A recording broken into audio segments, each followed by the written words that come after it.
Hi ಮಕ್ಕಳೇ, ಎರಡನೇ ಸಂಕಲನಾತ್ಮಕ ಪರೀಕ್ಷೆ ರಿಸೀಟು ವಿಷಯ ಕನ್ನಡ ತರಗತಿ 4.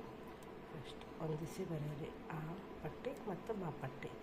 ತಿಂಗಳು ಬೆಳಕಿನ ಈರುಳಿನ ಚಂದ್ರನ ಮೇಲಕ್ಕೆ ಎತ್ತಲಿಕ್ಕೆಂದು ಹುಟ್ಟು ಚಂದ್ರನ ಸಿಕ್ಕ ತಂಗಿಗೆ ಆಗಸ ತೋರುತ್ತಲಿಂದ ಮಯದೇವರ ಬದುಕಿಸಿಕೊಟ್ಟೆ. ಎರಡನೇದು, ಬಿಟ್ಟ ಸ್ಥಳ ತುಂಬಿರಿ. ಜನರನ್ನು ಸಲಹುವವನು ಡ್ಯಾಶ್ ರೈತ. ನಗವನ್ನು ಡ್ಯಾಶಿಂದ ಮಾಡುತ್ತಾರೆ, ಒಣ ಕಟ್ಟಿಗೆಯಿಂದ ಮಾಡುತ್ತಾರೆ.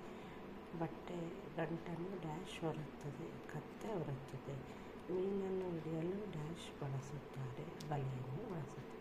ಕಂಬಿಗಳ ಮೇಲೆ ಡ್ಯಾಶ್ ಚಲಿಸುತ್ತದೆ, ರೈಲು ಚಲಿಸುತ್ತದೆ. ಯಾರು ಯಾರಿಗೆ ಹೇಳಿದರು, ಸಂದರ್ಭ ಸಹಿತ ವಿವರಿಸಿ. ಒಂದನೇದು, ಇವರ ಕಷ್ಟವನ್ನು ನಿವಾರಿಸಲು ನಿಮ್ಮಿಂದ ಸಾಧ್ಯವಿಲ್ಲವೇ? ಯಾರು ಹೇಳಿದರು, ಯಾರೇ ಹೇಳಿದರು. ಕನಸು ಕಾಣಿರಿ. ಯಾರು ಹೇಳಿದರು, ಯಾರೇ ಹೇಳಿದರು. ಸೂಚನೆ ಅಂತ ಉತ್ತರಿಸಿರಿ. ವಿರುದ್ಧ ಪದ ಬರೆಯಿರಿ. ಹಗುರ ಕಷ್ಟ, ಹಗುರ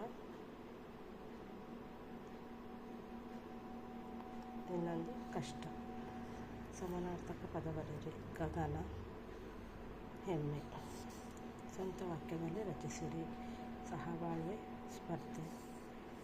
ಪದ ರಚಿಸಿ ಬರೆಯಿರಿ. ನಾಡು ಪ್ಲಸ್ ಹಣ್ಣು. ಇನ್ನು ಬಿ, ಮಾತು ಪ್ಲಸ್ ಹಣ್ಣು. ಪದ್ಯವನ್ನು ಪೂರ್ಣಗೊಳಿಸಿರಿ. ಹೊಸ ಹೊಸ ಬಗೆಯಲ್ಲಿ ಡ್ಯಾಶ್ ಬೆಳಗಿಸುವೆ ಅಪ್ಪನ ಅಮ್ಮನ ಡ್ಯಾಶ್ ತವಕಿಸುವೆ. ಒಂದು ವಾಕ್ಯದಲ್ಲಿ ಉತ್ತರಿಸಿರಿ. ಕಾಡಿನಲ್ಲಿ ನಡೆದ ಸ್ಪರ್ಧೆ ಯಾವುದು? ಕಲಾಂ ಅವರ ಆತ್ಮಕಥನದ ಹೆಸರೇನು? ಜನರನ್ನು ಸಲಹುವ ದಾತ ಯಾರು? ನಾಲ್ಕನೇದು, ಹುಬ್ಬಳ್ಳಿಯ ಜನತೆಯು ಪ್ರಮುಖವಾಗಿದ್ದ ದಿನ ಯಾವುದು?